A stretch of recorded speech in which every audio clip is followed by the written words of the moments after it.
Hello, my name is Dr. Michael Smith, and welcome to the Autoimmune Health Solution website.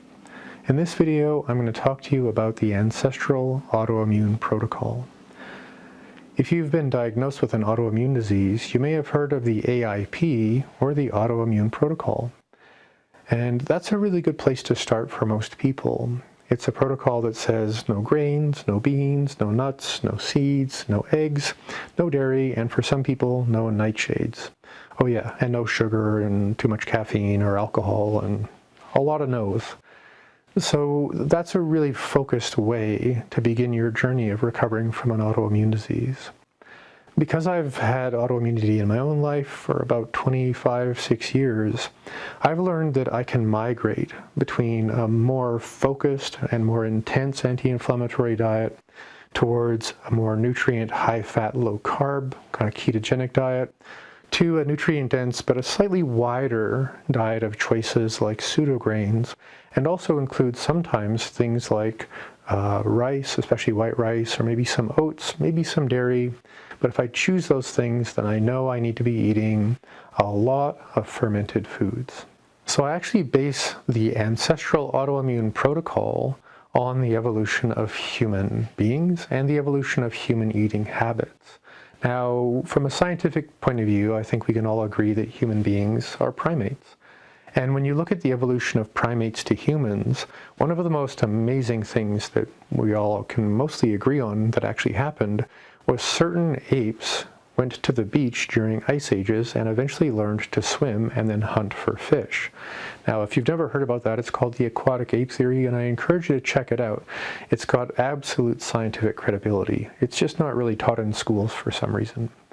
The reason I bring that up is, what would be the medical benefit of eating a diet that would be basically what you would find at a beach during an ice age, which would be mostly raw fish and sea vegetables and plants that grow by melting ice and fast-moving water and things like that. So that's a pretty nutrient-dense, pretty focused, and very limited diet, but it turns out it's the most anti-inflammatory diet there is. So that's the first step of the Ancestral Autoimmune Protocol, is a very, very anti-inflammatory diet. If we were to think about the history again, ice ages melt, they go away, and the people, or early humans, that would be living at the beach would naturally migrate throughout the rest of the world, finding more things to eat. And one of the things that archaeology tells us is that humans initially started following wolves and ravens, perhaps other predators, to find the animal kills so that humans could find some pretty easy food, and most importantly, start bashing the bones apart for marrow.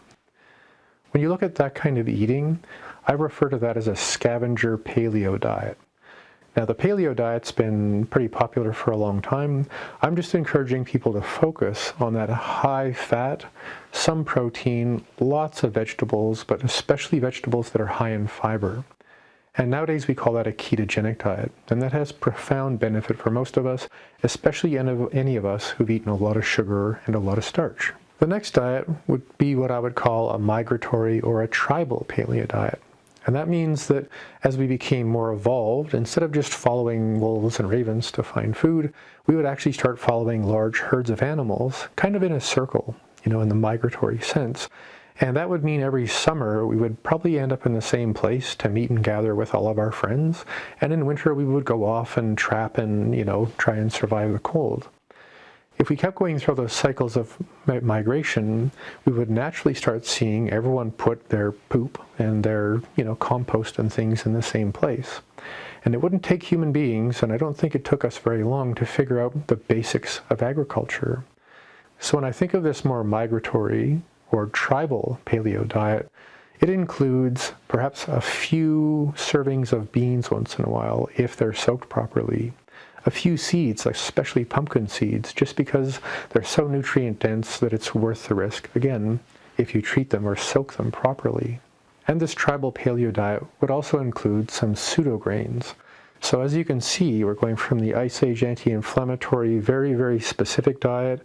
Now we can include more things, higher fats, more starchy vegetables, but not too much to keep it ketogenic. And then we're moving towards this almost open diet where you can have a little bit of pseudograins, a little bit of seeds, and a little bit of beans. The fourth diet I call a healthy homesteader diet, and human beings around the world have been eating that way for probably 6,000 to 8,000 years. A healthy homesteader is someone who has chickens and pigs and cows and a big root cellar and a big garden and may even be growing some grains for winter and perhaps for the animals for winter as well. So again, this diet is a chance for you to enjoy once in a while some dairy, some rice, some oats, but you just need to make sure you're having enough of those fermented foods. Now, depending on your diagnosis and your medical condition, if you're doing fairly well and you're trying to resolve an autoimmune condition, but you're not really that interested in a super intense and strict diet, then start with that homesteader diet. If you get better, great. If you don't, then you're probably going to want to try that tribal paleo diet. And if you get better, great.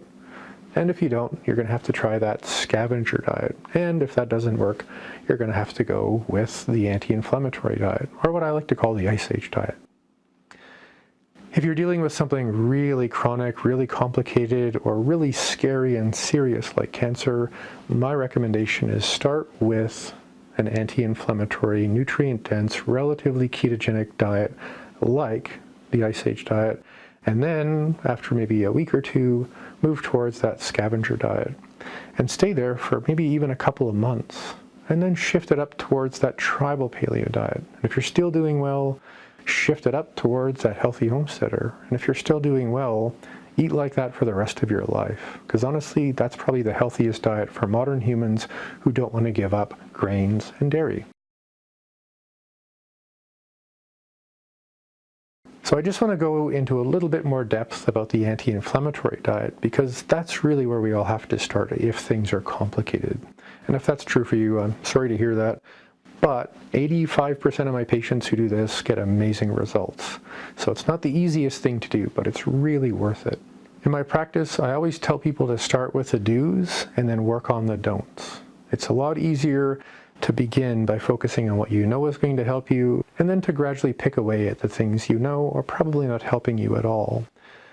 The sooner you can do that, the better, but instead of waiting until you've gotten rid of the bad stuff, you might as well start today with as much of the good stuff as you can do. So here's some of the do's for an anti-inflammatory diet. Drink at least 2 liters of water and 1 liter in the first 2 hours.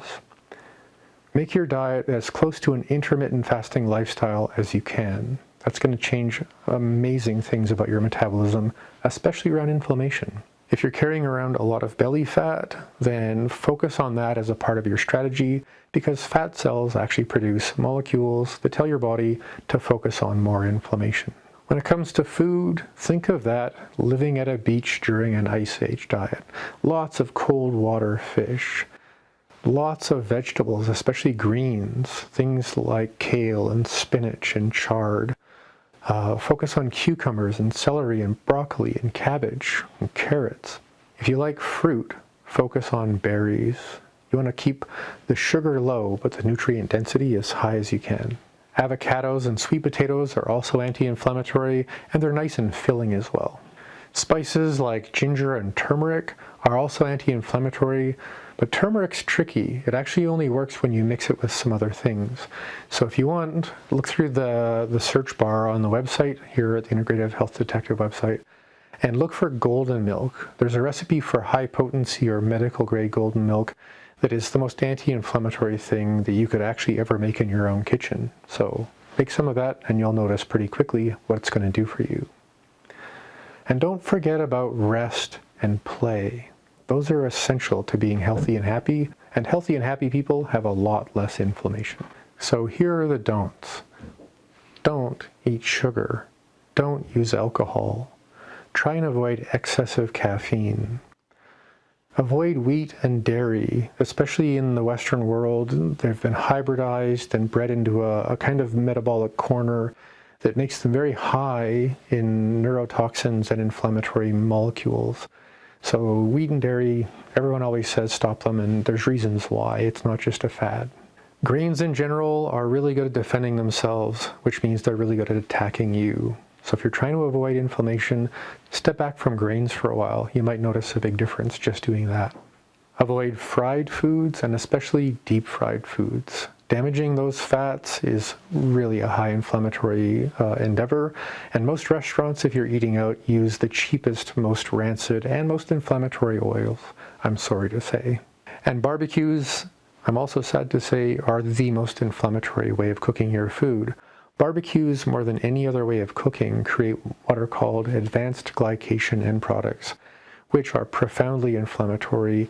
They trigger a lot of deeper reactions that can lead to more high blood pressure and cardiovascular disease, and they're also linked with Alzheimer's. So as much as we all love a good barbecue, if you love it, try and have that less, if not at all, for at least a few months. If you want to learn more about what I do and how I can help you, please download the free ebook on the Ancestral Autoimmune Protocol. And if you really want some support, I have a 500 recipe cookbook.